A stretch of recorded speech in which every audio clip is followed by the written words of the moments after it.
Hello everyone, welcome to Dr. Rajkumar's Learning App. In this session, we are going to discuss about inflation and the basic concepts related to the budget as well as economic survey.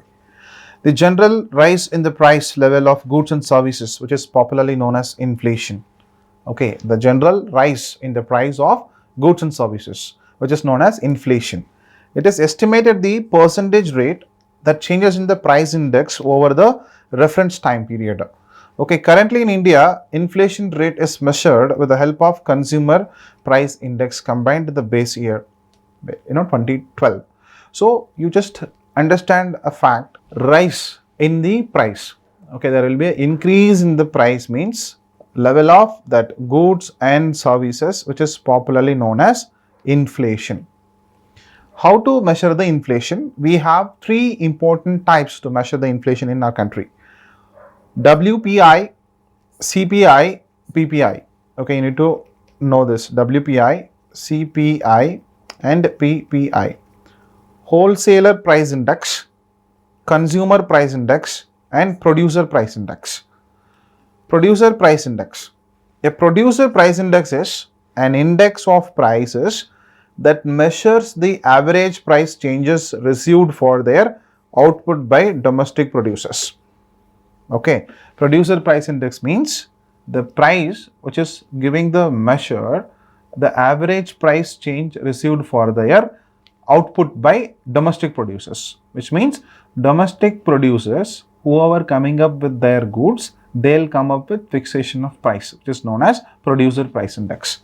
Consumer price index can be called demand pull inflation, which inflation caused by rising consumer demand and supply for goods and services that can't catch up with it, which means the consumer price index here is based on the demand and pull inflation. Demand and pull inflation means in the market, the consumer always come up with the demand of a particular product. So based on the demand and supply of that particular goods and services only, the consumer price index may be fixed. Next, wholesaler price index. The whole selling price index can be called supply push inflation. When rising economy activity creates more supply and more demand for goods and services for such rising activity. Okay, so here it is based on what? Supply push inflation. So it is completely demand. Okay, and also whenever there is a need also in the high, which is known as wholesale price index. This concepts and all not much importance for you, just for the reference. You just need to know about this abbreviation, that's fair enough.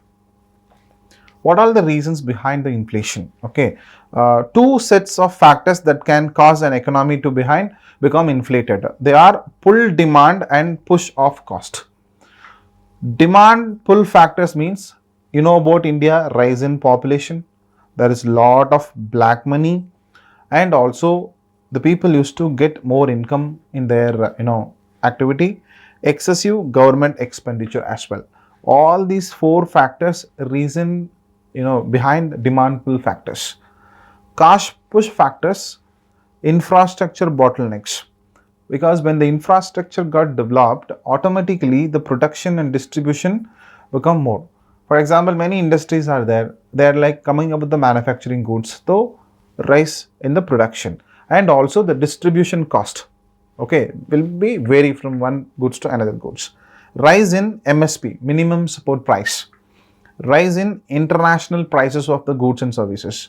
Hoardings and black marketing. The rise in the indirect taxes, which is known as cost push factors. Okay, these are all the just common information again for your understanding of the topic. Other type of inflation, we have four type of inflation: deflation, disinflation, stagflation, hyperinflation. When overall price level decreases, okay, overall price level decreases, which means the inflation rise in the production. So when there is a inflation rate becomes negative, it is called as deflation. In a simple term, decrease in the price of goods and services were popularly known as deflation. Disinflation means it's a situation of decrease in the rate of inflation over successive time period. It is simply slowing of inflation for longer period. It is not complete deflation. When there was an interest rate of inflation is like getting decreasing, during that time period, this disinflation will happen. Stagflation, it is condition of slow economic growth and relatively high unemployment, and there is decline in the GDP. The gross domestic product got declined and there is slow development in the employment activity, that is people are not getting job, unemployment category, so the economic growth is slowing down. That particular thing which is known as stagflation. Hyperinflation means it's an extremely rapid period of inflation, usually caused by rapid increase in the money supply. So, extreme increase in the price of goods and service, which is known as hyperinflation. These are all the 4 types of inflation. So, just these concepts, remember the term and also focus on the key words. That's fair enough. Next, Union Budget of India. Here we are going to discuss about the background of Union Budget of India. The Constitution of India, which is providing the provision under Article 1112 for such a document called Annual Financial Statement, which usually refers to the term budget. This budget term introduced by the Britishers only. Okay, when they came here and they started doing administration of our nation, they wanted to spend some money for the different platforms. For that purpose, British Parliament allocated some fund to be released to the country. Okay, so that is we are following, because collecting taxes and that money used to be in the hand of government, and how government is going to spend that money to the people of India. That term which is known as budget.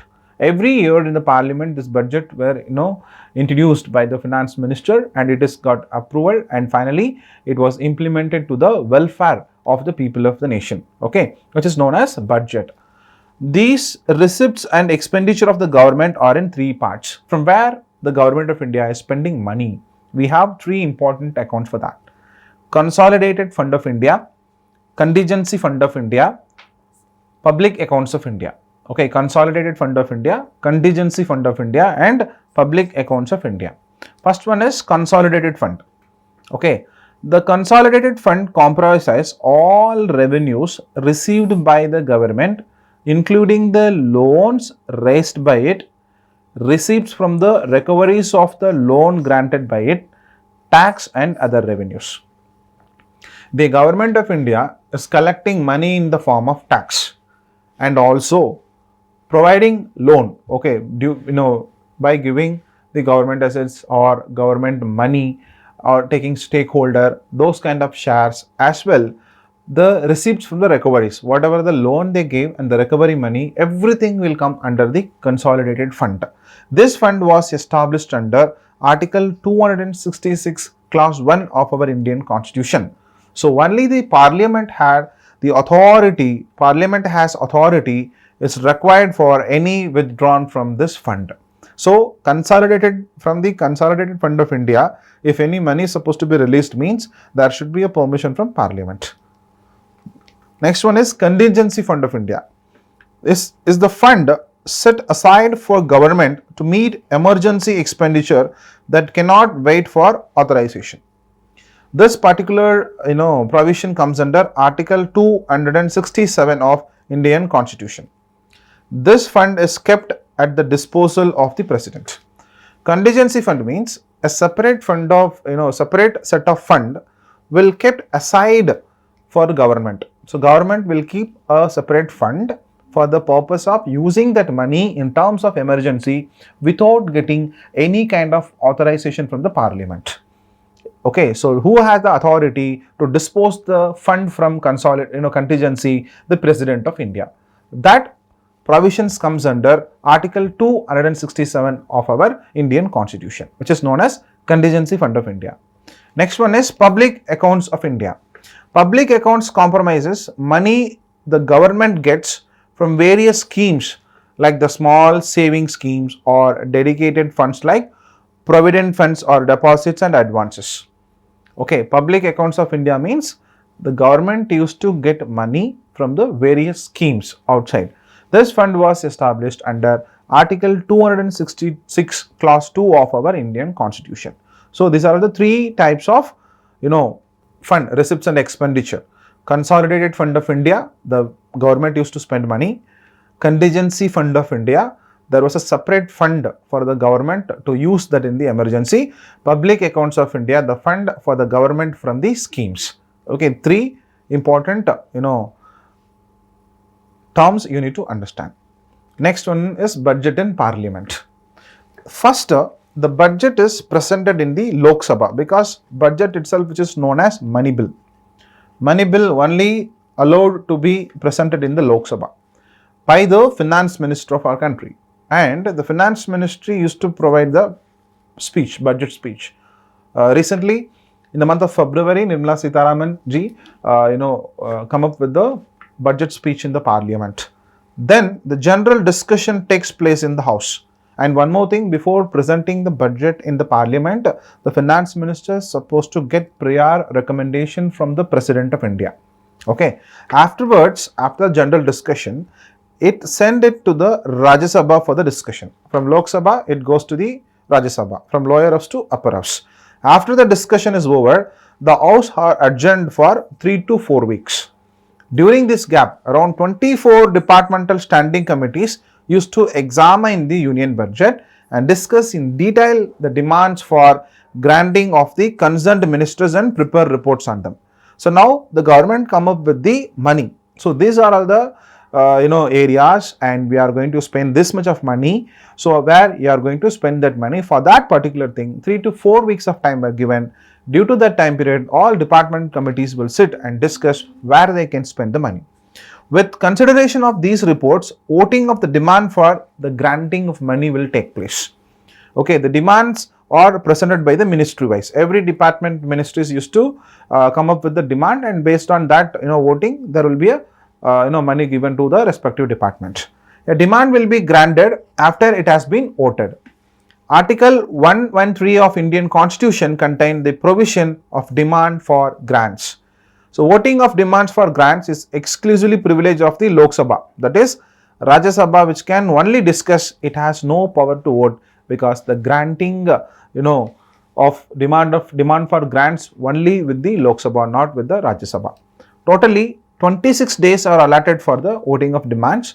On the last day, the speaker puts all the remaining demands to the vote and dispose of them, whether they have been discussed or not. That particular event, which is known as guillotine. Okay.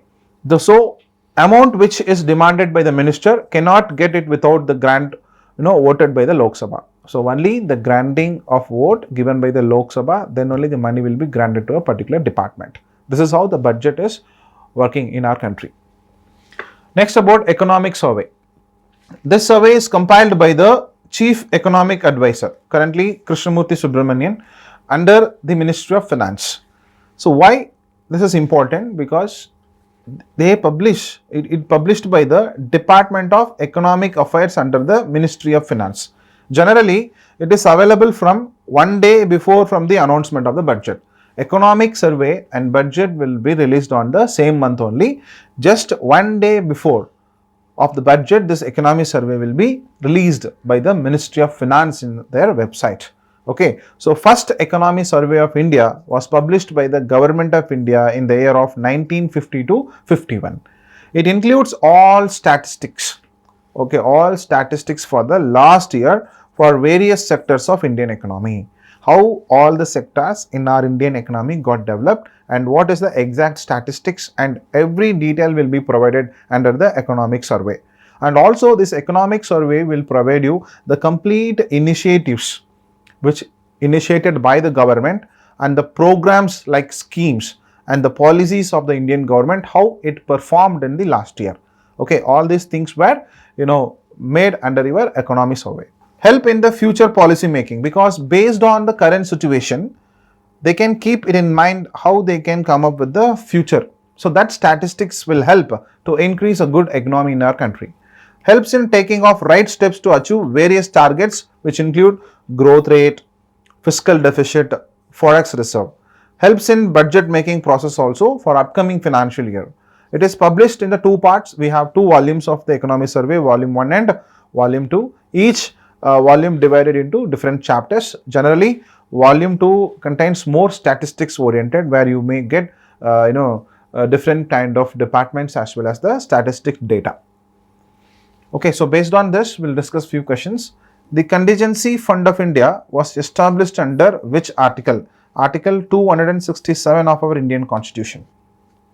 The Union Budget, it is also popularly known as Annual Financial Statement. Annual Financial Statement. The Union Budget is first presented in the Lok Sabha. Okay, in the Lok Sabha. Prior recommendation from the President, but first presented in the Lok Sabha for the discussion. The first economy survey of India was published in 1950-51. That is the first, economic survey. Okay, so this chapter is a little bit of, static area and also definition. You just focus on the budget as well as economy survey of the current year. Okay, that's all. We'll see you in the next session.